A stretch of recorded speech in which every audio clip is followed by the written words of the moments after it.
Saksi sa Double B! Nasa linya na natin, Commissioner Ariel Nepomuceno, Bureau of Customs. Commissioner, magandang umaga, si Joel Suweng. Good morning, sir. Good morning po, Sir Joel, ating mga kababayan. Opo, Commissioner, maliban pa sa brokerage, ano pa ba yung mga side hustle o yung sideline ng mga empleyado ng customs na kasama po dito sa conflict of interest policy po ninyo? Maring may iba pa po, iba forwarding. Yun po, medyo hindi ko muna tinitingnan kasi ang pinakamalaking impact ito talagang brokerage. Brokerage. Dahil yan po yung direktang So nakasentro kayo doon sa brokerage. At the very least siguro, meron na kayo idea kung sino po sa mga empleyado po ninyo Ang merong ganyan. conflict of interest. Oo naman po, alam nyo naman sa customs, isa po kami sa mga, kumbaga, chismis capital of the Philippines. Marami ba sa nasa brokerage sector ng inyong ahensya ang may conflict of interest, Commissioner? Kasi po ito pa, an official report pa lang naman po ito, no? Marami-rami din po, no, sa buong Pinas po yan. Kaya lang, sa halip na hintayin ko po yung official report, makapagtagal pa ho yun. So inuna ko na po itong patakaran para magkaroon na po ng first step tayo dun sa solusyon na bawal na to. Kasi bilang regulators, hindi na po na kami rin po na broker.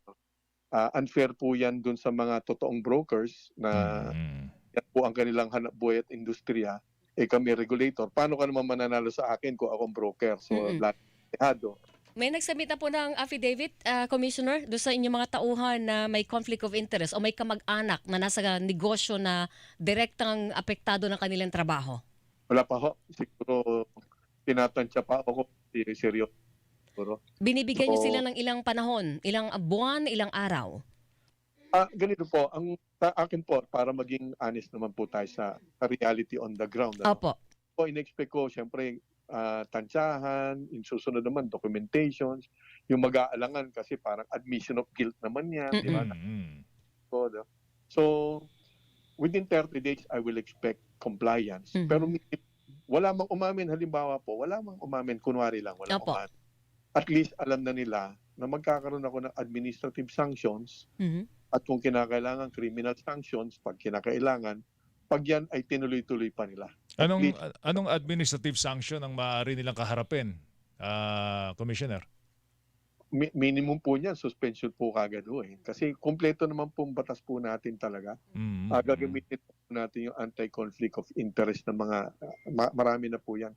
Gagamitin po natin yan. Subalit sana, mag-cooperate na lang yung aking mga kasamahan dahil kailangan na ho natin gawin yan. So sa bagay, mga namang dati na may brokerage, kumbaga, kumita naman na, tama na yun. So, okay. Okay. Yusek, kung hindi, Yusek tuloy, Commissioner, kung halimbawa pong wala nga mag-submit, sabi nyo, pero meron na kayong information na sila ay may conflict of interest at may kamag-anak na nasa ganitong negosyo, hindi nyo sila aalisin ng moto proprio sa pwesto nila? O baka naman sabi niya, parang ang dinig ko kasi kanina, parang hinihintay ninyo na kung sakaling magkaroon ng activity na mayroong conflict of interest, saka kayo kikilos for administrative or criminal case. Pero, ano po? Of course, bago naman po yung team natin ng Intelligence and Investigation Group, Opo. inatasan ko po sila talagang kumpletuhin na yung ulat nila. So, it might take time. Then kapag mali naman po by documentations na talaga pong meron po tayong mga kasamahan, hindi po umamin, may gagawin po tayo ron. Habang at the same time, tigil na po kagad yung mga brokers na pag may maari o involved yan yung aming mga kawani, tigil na po nila kagad. Kasama ba doon sa maaaring kaharapin nila dismissal from the service, Commissioner? Tingnan ko po yung mismo kung yung mismong non-disclosure, maaring di po dismissal po yan. Titignan ko po yung iba't ibang level po ng kaparusahan o pagiging accountable po nila dyan. Titingnan ko po yung detalye po nun. Subalit kung ano po yung level po ng kanilang offense, ibabagay po natin yon para may due process po. O kasi pa ang possibility na nakikita ko dyan, Joel and Commissioner, parang di ba dahil may connect na sa loob, yung mga brokers nagpasok ng kamag-anak para mas maging smooth ang kanilang negosyo sa loob ng BOC. Para bang nagtanim, Commissioner? Talaga pong yung minana ko pong problema. Kaya medyo... po, hindi ko naman po itatago po yan. Hindi naman kayo nagsisisi, Commissioner. Konti po. Konti po. Yung ugat na huhugutin mo dyan, Commissioner, malalim. malalim po eh. Pero naniniwala naman po ako, magandang balita. Marami naman po na mga kasamahan po natin sa BOC na natutuwa po sa pagkakataon na magkakaroon po kami ng pagbabago in a positive way. Marami rin po, actually surprisingly, marami rin po, nag-meet po kami ng BOC Employees Association. Hopefully, hindi yun yung dahil takot sa akin, ano? Marami naman pong nag-manifest na susuporta sila. And then ako naman, consistent naman po tayo sa gagawin natin. Yung talagang seryoso, magpapasalamat po ako talaga on behalf of the country. But yung mga nagbo-voluntary naman na wag sumunod, medyo iba po ang mangyayari. Okay. May mga nagpatid na po sa amin ng concern.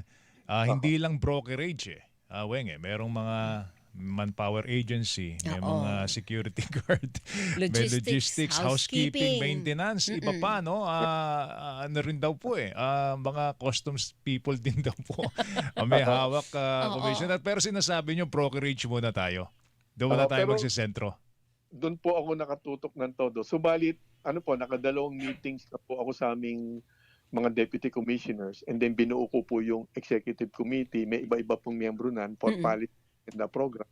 And then meron kaming MANCOM for implementation. Inorganize na po natin. Nasa ganun stage pa lang ako. Subalit, doon sa level po ng aming deputy commissioners, pinaliwanag ko sa aming DepCom for IAG po yan. Internal Administration Group. Kanya po yan. Personnel, security. Pinaliwanag ko na sa buong customs, yan yung parang kumbaga hindi po pinakasikat na trabaho.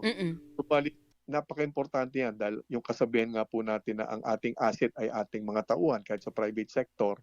Hindi po lip service ako dyan. Talagang tututukan po natin yan. Nagawa naman po natin yan na dati sa aking pinanggalingan. Ano? So, tama po kayo. Ito po ay procurement issue.